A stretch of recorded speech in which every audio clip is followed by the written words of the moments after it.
दूसरे दिन अब एकादशी आएगी। बाबानंद परम वैष्णव हैं, एकादशी का निर्जला व्रत करते हैं। हम लोगों में बड़ी भ्रांतियां पैदा हो गई हैं कि माताओं को, स्त्रियों को एकादशी नहीं करनी चाहिए।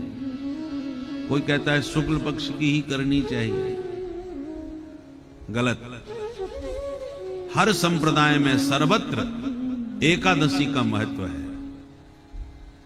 स्त्री पुरुष बालक सबको एकादशी का व्रत करना चाहिए। और व्रत करो या मत करो, आप तमाम व्रत कर रहे हैं और एकादशी नहीं करते तो सब बेकार। एकादशी व्रत करो, उसके बाद जो और श्रद्धा हो तो चाहे जितने व्रत करो, उसका विरोध नहीं है, पर एकादशी अवश्य करना चाहिए। एकादशी का मतलब क्या है? अब कल एकादशी यही है, इसलिए ध्यान से सुनिए। एकादश्याम निराहार समभ्यर्च्य जनार्दनम् स्नातुं नन्दस्तु कालिन्द्या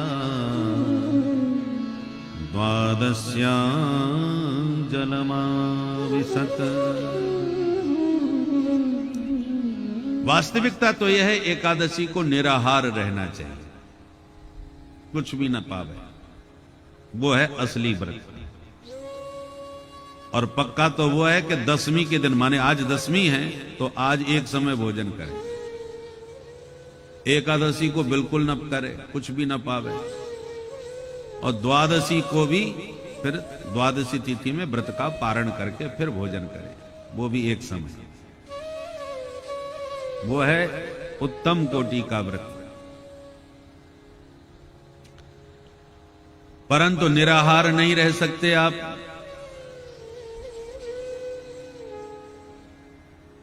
निर्जला व्रत नहीं रख सकते। उत्तम तो यह कि पानी तक भी न पिए। निर्जला एकादशी वैसे तो वर्ष में हम लोग एक ही बार मनाते हैं, जिसको भीमसेनी एकादशी कहते हैं। उसको निर्जला एकादशी का व्रत साल में करते हैं एक बार, भीषण गर्मियों में आते हैं, पानी तक नहीं पीते। पर शरीर के साथ जबरदस्ती भी नहीं करना चाहिए। पता चला कि एकादशी जबरदस्ती कर ली निर्जला, बाद में हॉस्पिटल में भर्ती हो गए, बोतल चढ़ने लग गई, तो ऐसा व्रत कौन मतलब का? तो शरीर की शक्ति सामर्थ्य को भी समझना चाहिए। यदि आप निर्जला नहीं रख सकते तो सजला एकादशी करो, जल पी करके रहो केवल। और सजला से भी काम ना चले तो सफला एकादशी कर लो। सफला माने फलाहार कर लो, निराहार न रह करके फलाहार करके रहो। फलाहार का मतलब केवल फलों का आहार। आजकल फलाहार की भी परिभाषा बदल गई है। जिस दिन सबसे ज्यादा माल छने, समझ लो आज व्रत है। रबड़ी भी घुट रही है, खीर भी बन रही है, पूड़ी भी बन रही है, पकौड़ी भी बन रही है। एक बार कानपुर में कथा हुई थी बहुत वर्ष पहले। वहां पर सिंघानिया परिवार, पहली बार हम अब वहां एकादशी पड़ी। हमने कहा हमारा व्रत है, तो बोले महाराज आपके लिए फलाहार बनवाई देते हैं। और जब फलाहार बन के आया तो इतना बड़ा थाल, और इतना तो हमने आहार में भी नहीं पाया जो वो फलाहार में पाया।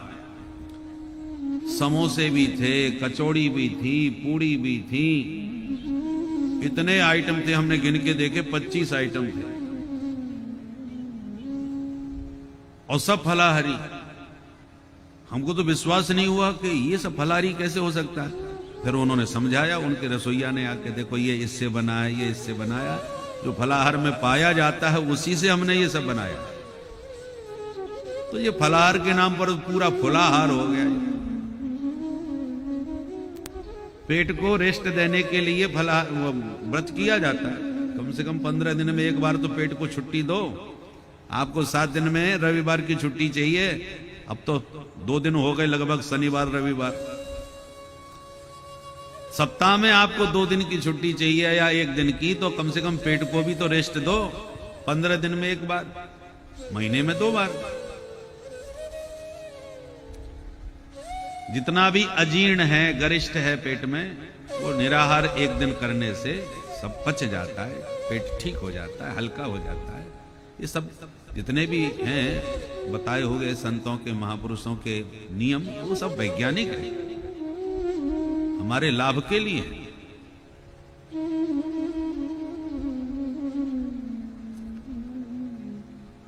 तो फलों का आहार ही करें। हमारे धर्म सम्राट श्री स्वामी करपात्री जी महाराज के पूज्य ब्रह्मचारी जी केशव मुनि जी महाराज, वृद्धावस्था में उनकी सेवा का सौभाग्य दास को मिला। हम विद्यार्थी जीवन में उनके लिए प्रसाद बना के पवाते थे, तो वो हमको प्यार से पाक शास्त्री बोलते थे। पाक शास्त्री, बढ़िया भोजन बना के पवाते थे। और पाते तो वो 2-3 ही फुलके थे, परंतु फुलका पूरा गेंद की तरह गोल होना चाहिए। पूरी तरह नहीं, फुलका पूरी तरह नहीं फूला तो बोले रिजेक्ट कर देते थे, बोले कि ये नहीं, पतला सा पूरा गेंद की तरह गोल होना चाहिए। तो निराहार व्रत करते थे एकादशी का, प्रत्येक एकादशी निराहार, और पानी तक ग्रहण नहीं करते थे। वृद्ध शरीर था, नेत्र ज्योति चली गई थी, तो एक बार अस्वस्थ हो गए। वृंदावन के बहुत प्रसिद्ध वैद्य थे नरोत्तम जी,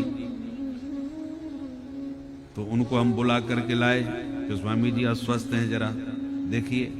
तो उन्होंने सब देखा और कुछ दवा दी, बोले इनको तत्काल खिलाइए, बहुत कमजोर हो गए। तो मैंने कहा, वैद्य जी ने कहा, स्वामी जी ये दवा तुरंत लीजिए अभी। वो स्वयं देने लगे, तो उनसे मना कर दिया, देखो आज हमारा एकादशी का व्रत है, संयोग से उस दिन एकादशी थी। बोले आज तो हम कुछ भी नहीं लेंगे। अरे स्वामी जी, वृद्ध के लिए और रोगी के लिए ये सब नियम नहीं होते। आपका वृद्ध शरीर है, शरीर रोगी है, प्राण रक्षा के लिए औषधि लेने में कोई दोष नहीं है। शरीर माध्यम खलु धर्म साधनम, विद्वान थे वैद्य जी, उन्होंने खूब शास्त्रीय प्रमाण देकर के बात समझाई। पर स्वामी जी ने एक ही बात कही कि हम सन्यासी हैं। सन्यासी तो अपने इस जीवन का अंतिम संस्कार पहले ही किए बैठा है, ईश्वर के विधान से चल रहा है प्रारब्धानुसार ये शरीर, जब तक चले तब तक चले। हम इस शरीर को लेकर रख के अब करेंगे क्या? पर जो व्रत हमने जीवन भर किया, वो अब बुढ़ापे में इस शरीर की रक्षा के लिए अब व्रत तो नहीं तोड़ेंगे हम। शरीर छूटे छूट जाए। एक नहीं सुनी महाराज। अंत में वैद्य जी हमको समझा के कहे कि लाला तुम समझा सको तो समझा लो, हमसे तो मान नहीं रहे, और कैसे भी ये दवा खिला देना, नहीं तो कल की कोई गारंटी नहीं। और दवा दे के चले गए वैद्य जी। हमने स्वामी जी को बहुत मनाया, खूब समझाया, स्वामी जी पा लीजिए। वैद्य जी कह के गए कि बहुत खतरा हो जाएगा यदि आपने दवा नहीं ली थी। स्वामी जी ट्रस्ट से मस नहीं हुए। अंत में हम भी प्रणाम करके चले गए। और दूसरे दिन जब हम सुबह पहुंचे सेवा में, तो हमको शंका थी कि न जाने स्वस्थ होंगे कि जैसी आराम हो गए होंगे वैद्य जी के अनुसार। और जब सवेरे गए तो स्नान करके अपना खूब सूर्यार्घ्य करके दंड की पूजा कर रहे थे, संध्या वंदन कर रहे थे। हम देख करके दंग रह गए। मैंने कहा स्वामी जी स्वास्थ्य कैसा है? बोले बिल्कुल ठीक हूं। हैरान रह गए। ज्वर गायब, बीमारी सब गायब, आराम से भजन करते हुए बैठे पाए। तो जिनका नियम और निष्ठा पक्की होती है तो ईश्वर भी उनका सहायक होता है, सहायता करते हैं। इच्छा शक्ति बलवती होनी चाहिए। एकादशी का व्रत सबको करना चाहिए। इसका नाम उपवास है। उपवास का अर्थ क्या होता है? उप समीपे यो वासः जीवात्मा परमात्मनो हो। उपवासः सविज्ञेय न तु कायस्य शोषणम। केवल भूखा रहना ही उपवास नहीं होता। उप माने समीप, वास माने निवास। हम संसार में तो 24 घंटे वास कर रहे हैं, कभी ठाकुर जी के पास भी बैठना चाहिए, और केवल तन से नहीं मन से, और तन मन दोनों से बैठो फिर तो कहना ही क्या है।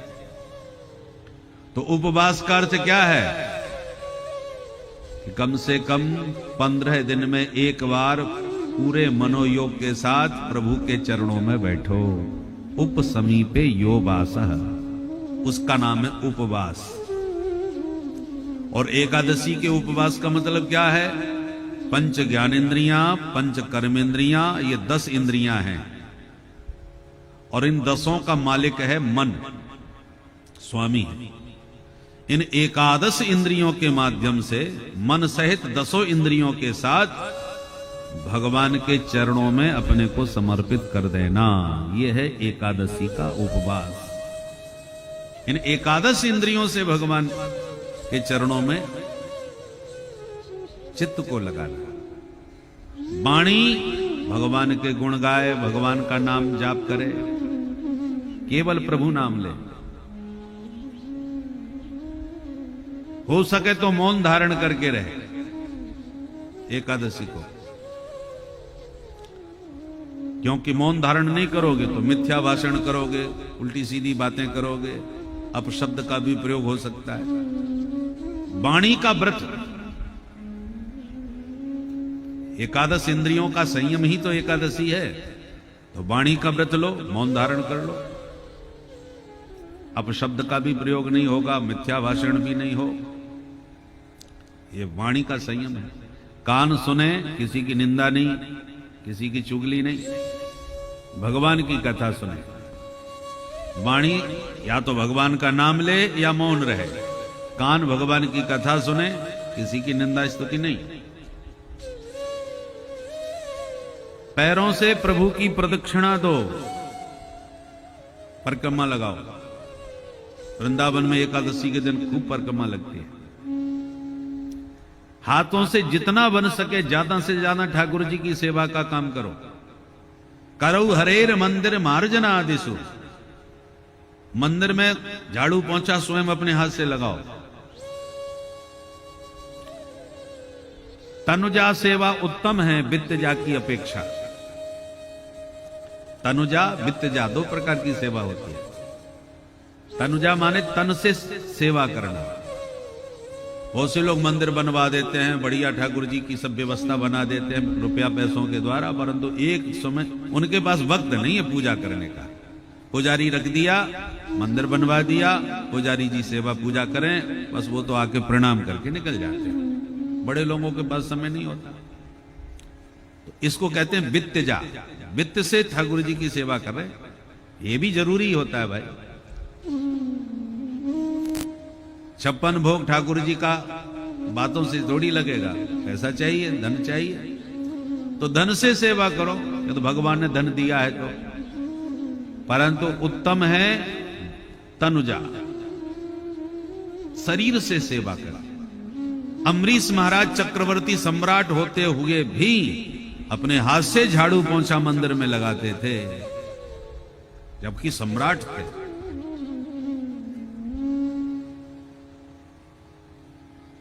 तो उत्तम तो यही है कि तन से भी, मन से भी और धन से भी, तीनों से।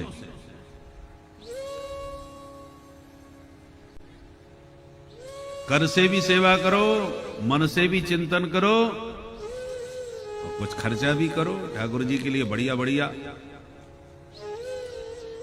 भोग लगाओ, बढ़िया बढ़िया ठाकुर जी का श्रृंगार करो। इसका नाम है एकादशी। माने पूरा समय देवाराधन में निकले। हो सके रात्रि में जागरण करे, और जागरण में ऐसा नहीं कि फिल्मी धुनों पर ठुमके लगाए। आजकल जागरण का यही स्वरूप बन गया, जाना जितना हो कान फाड़ करके हल्ला मचाओ, शोर मचाओ, और डिस्को की तरह डांस करना चालू कर देते हैं लोग। आधुनिक भजन भी बनते हैं, वो भी केवल फिल्मी धुनों पर और विशेषकर फिल्मी गानों की धुन पर दो चार शब्द इधर उधर करके, तो लोग जो नाचते हैं और गाते हैं उसमें भाव दूर दूर तक भगवान का नहीं होता, वही फिल्मी गानों की धुन दिमाग में चलती है और वे ही शब्द स्मरण में आते हैं। भले ही तुमने बदल दिया, शब्द बदल दिए हों, पर फिर भी भाव वो नहीं बनेगा। इसलिए भजन संध्या करके जागरण करना है। तो जो रसिकों की वाणी है, सूरदास जी की, मीराबाई जी की, संतों की वाणी का गायन करे, क्योंकि संतों की वाणी सिद्ध वाणी होती है और उस सिद्ध वाणी में जो पद पदावलियां गाई जाती हैं वो केवल वो कविता नहीं होती, उनके अंतर हृदय के दिव्य भाव उन शब्दों में भरे होते हैं। उन पदों को जब गाओगे तो भगवत भाव जागृत होगा। इसलिए भजन संध्या करना है करो, जागरण करना है करो, परंतु उसमें सात्विक भाव होना चाहिए। सात्विक लुप्त हो जाता है आजकल जागरणों में, राजसी रजोगुण बढ़ जाता है। ध्वनि प्रदूषण इतनी जोर से बजा रहे हैं कि हमारे कान फटे जा रहे हैं। तो ये हो हल्ला करना, केवल प्रदर्शन करना न रह रहे कि लोग जान लें कि देखो हमारे यहां जागरण हो रहा है। बहुत से लोग प्रायः धर्म का प्रदर्शन बहुत ज्यादा करने लगे। भगवत दर्शन की भावना हो, प्रदर्शन की नहीं। ठाकुर जी के लिए जागरण हो रहा है, देवी मां के लिए जागरण होता है, तो देवी मां की भावना आपके हृदय में प्रकट होनी चाहिए। ऐसा बढ़िया शांत और स्वर, मधुर स्वरों में ऐसा गायन हो कि आपके भीतर भक्ति भाव जागृत हो।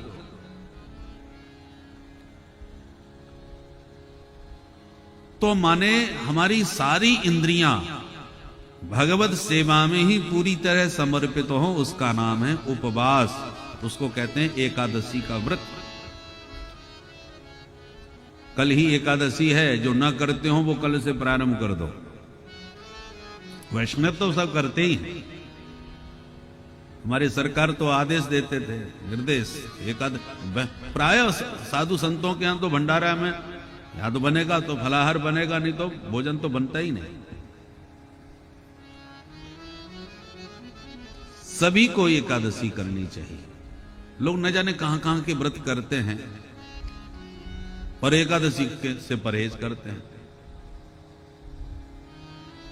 दोनों पक्ष की एकादशी का व्रत सभी को, माने सभी का मतलब जिन बच्चों, जो छोटे बच्चे हैं वो भी रखना चाहें तो प्रेम से रखें। माताएं भी। हुआ क्या, एक काल ऐसा आया कि पहले तो सती प्रथा थी, पति के साथ स्त्री सती ही हो जाती थी, वो तो अच्छी बात थी, परंतु बाद में फिर जबरदस्ती सती कराने लगे, ये गड़बड़ी हो गई। पहले तो अपने भाव प्रेम से देवियां सती होती थी, फिर जबरदस्ती सती करना चालू किया तो सती प्रथा बंद भई। हमारे धर्म में जब जब कोई विकृति आई है और हमने समझा है तो तुरंत उसका शोधन भी किया है। ये विचार रखना चाहिए। कई ऐसे हठ धर्मी होते हैं कि ये जानते हुए भी कि ये धर्म की विकृति है, फिर भी महाराज उसी पर डटे रहते हैं, अड़े रहते हैं कि नहीं नहीं, हमारी तो पुरानी परंपरा है, हम तो इसको निभाएंगे।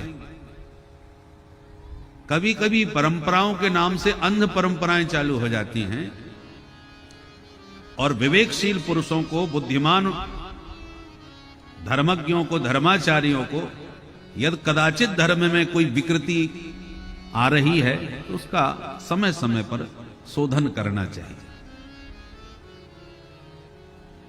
बिना किसी हठ धर्मी को पकड़े। काशी विश्वनाथ का आज इतना सुंदर भव्य दिव्य देवालय राष्ट्र को समर्पित हो रहा है। यदि ये विचार स्वतंत्र न होता, माने विवेकी पुरुष यदि उसमें विवेक का प्रयोग न करते, तो क्या यह परिष्कार हो सकता था विश्वनाथ का? वे ही पुरानी बातें पकड़ के नहीं नहीं वो तो यही गलियां अच्छी लग रही हैं। देश काल पर समय के अनुसार बौद्धिक धारा का भी विकास करते हुए स्वतंत्रता से जहां जहां कहीं भी विकृति नजर आ रही है उसका शोधन करना चाहिए, हठ धर्मता को त्याग कर। दूसरे दिन अब एकादशी आएगी। बाबानंद परम वैष्णव हैं, एकादशी का निर्जला व्रत करते हैं। हम लोगों में बड़ी भ्रांतियां पैदा हो गई हैं कि माताओं को, स्त्रियों को एकादशी नहीं करनी चाहिए। कोई कहता है शुक्ल पक्ष की ही करनी चाहिए। गलत। हर संप्रदाय में सर्वत्र एकादशी का महत्व है। स्त्री पुरुष बालक सबको एकादशी का व्रत करना चाहिए। और व्रत करो या मत करो, आप तमाम व्रत कर रहे हैं और एकादशी नहीं करते तो सब बेकार। एकादशी व्रत करो, उसके बाद जो और श्रद्धा हो तो चाहे जितने व्रत करो, उसका विरोध नहीं है, पर एकादशी अवश्य करना चाहिए। एकादशी का मतलब क्या है? अब कल एकादशी यही है, इसलिए ध्यान से सुनिए। एकादश्यां निराहार समभ्यर्च्य जनार्दनम् स्नातुं नन्दस्तु कालिन्द्या द्वादश्यां जलमाविशत। वास्तविकता तो यह है एकादशी को निराहार रहना चाहिए, कुछ भी न पावे, वो है असली व्रत। और पक्का तो वो है कि दसवीं के दिन, माने आज दसवीं है तो आज एक समय भोजन करें। एकादशी को बिल्कुल न करे, कुछ भी न पावे, और द्वादशी को भी फिर द्वादशी तिथि में व्रत का पारण करके फिर भोजन करे, वो भी एक समय। वो है उत्तम कोटि का व्रत। परंतु निराहार नहीं रह सकते आप।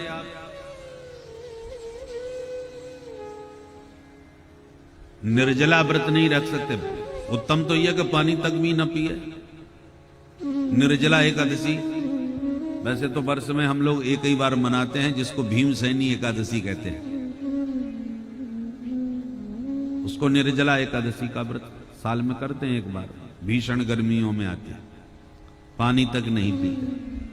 पर शरीर के साथ जबरदस्ती भी नहीं करना चाहिए। पता चला कि एकादशी जबरदस्ती कर ली निर्जला, बाद में हॉस्पिटल में भर्ती हो गए, बोतल चढ़ने लग गई, तो ऐसा व्रत कौन मतलब का।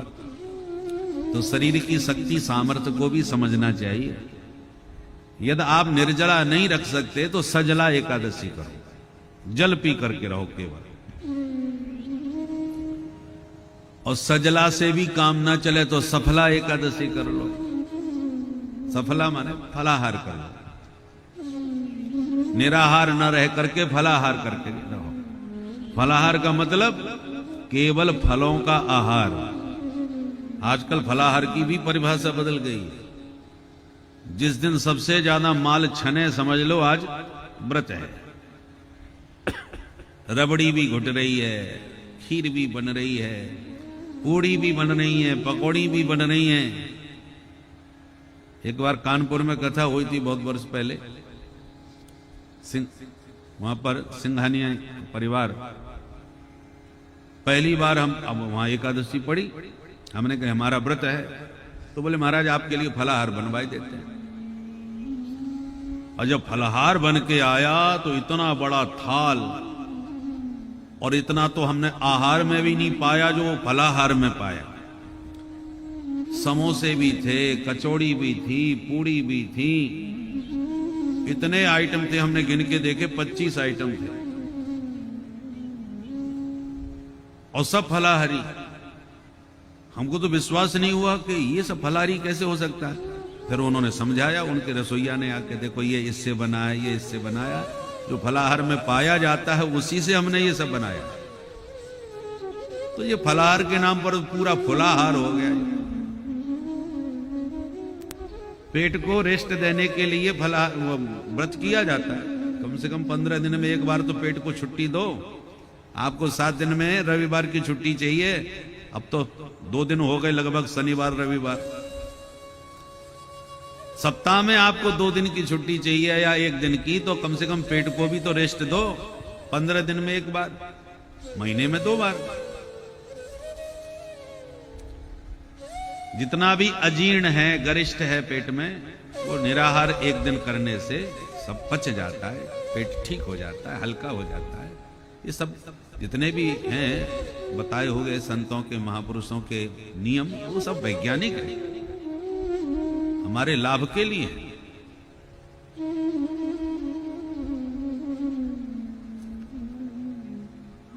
तो फलों का आहार ही करें।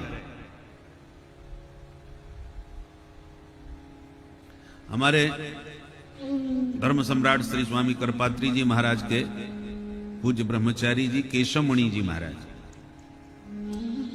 वृद्धावस्था में उनकी सेवा का सौभाग्य दास को मिला। हम विद्यार्थी जीवन में उनके लिए प्रसाद बना के पवाते थे, तो वो हमको प्यार से पाक शास्त्री बोलते थे। पाक शास्त्री, बढ़िया भोजन बना के पवाते थे। और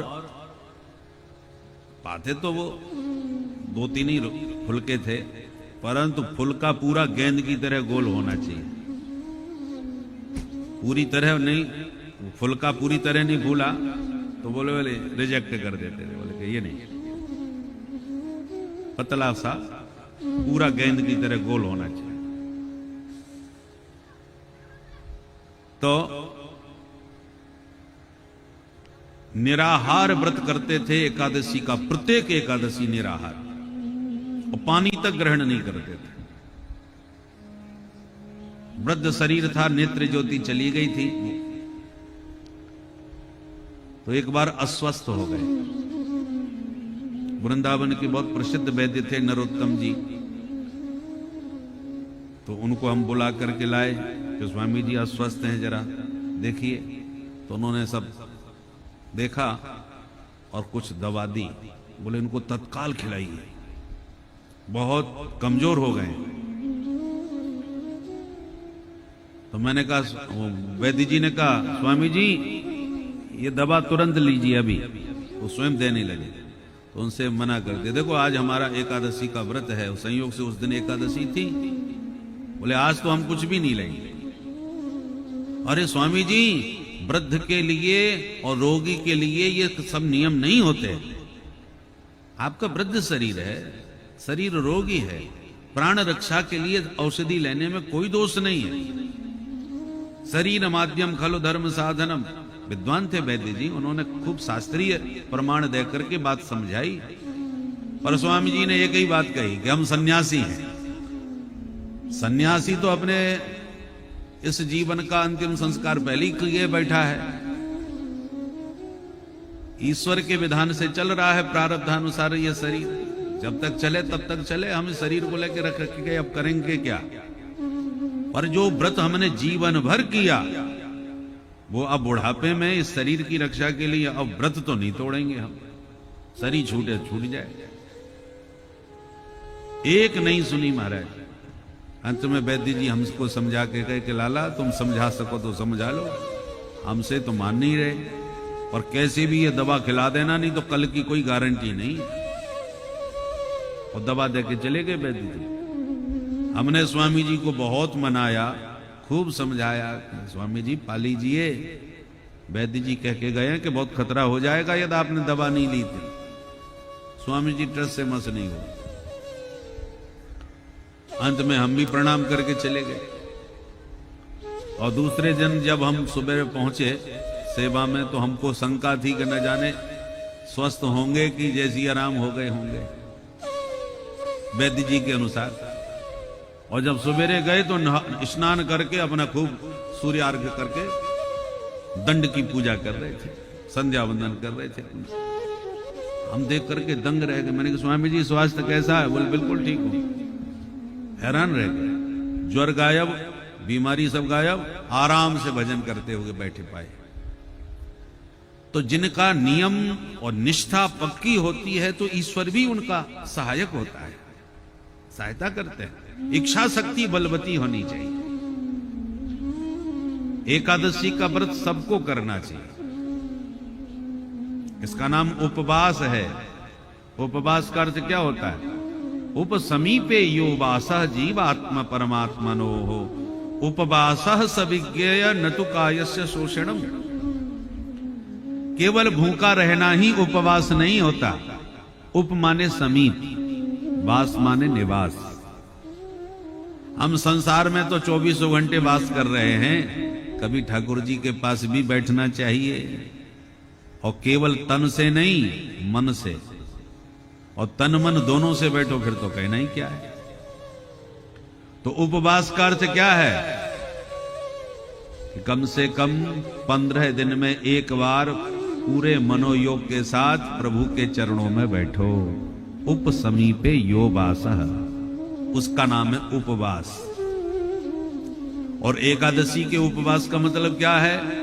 पंच ज्ञानेन्द्रियां, पंच कर्मेंद्रियां, ये 10 इंद्रियां हैं, और इन 10 का मालिक है मन, स्वामी है।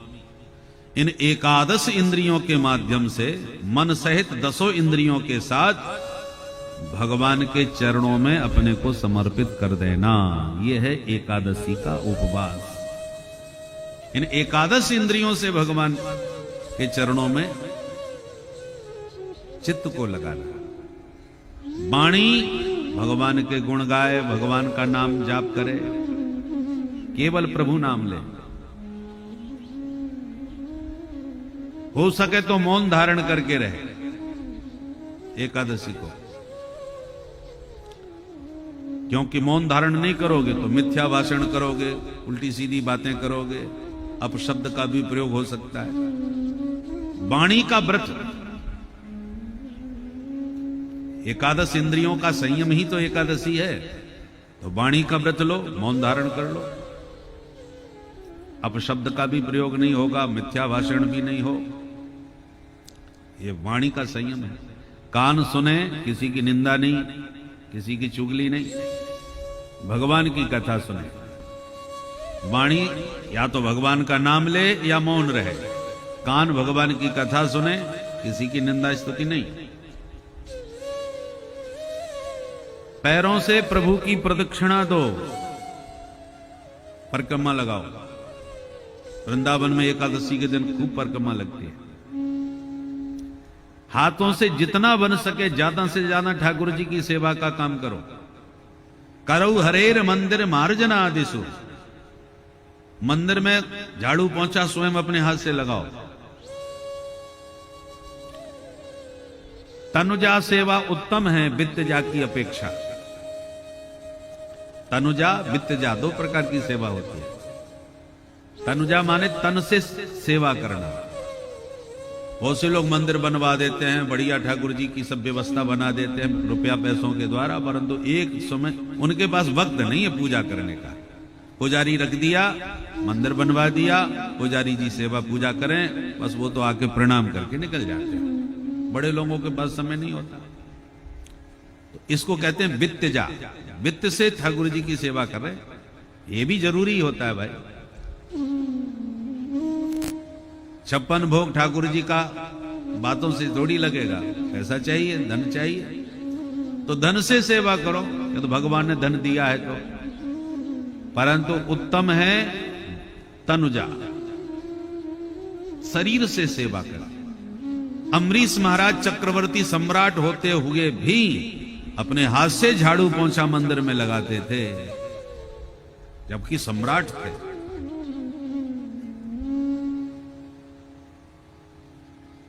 तो उत्तम तो यही है कि तन से भी, मन से भी और धन से भी, तीनों से।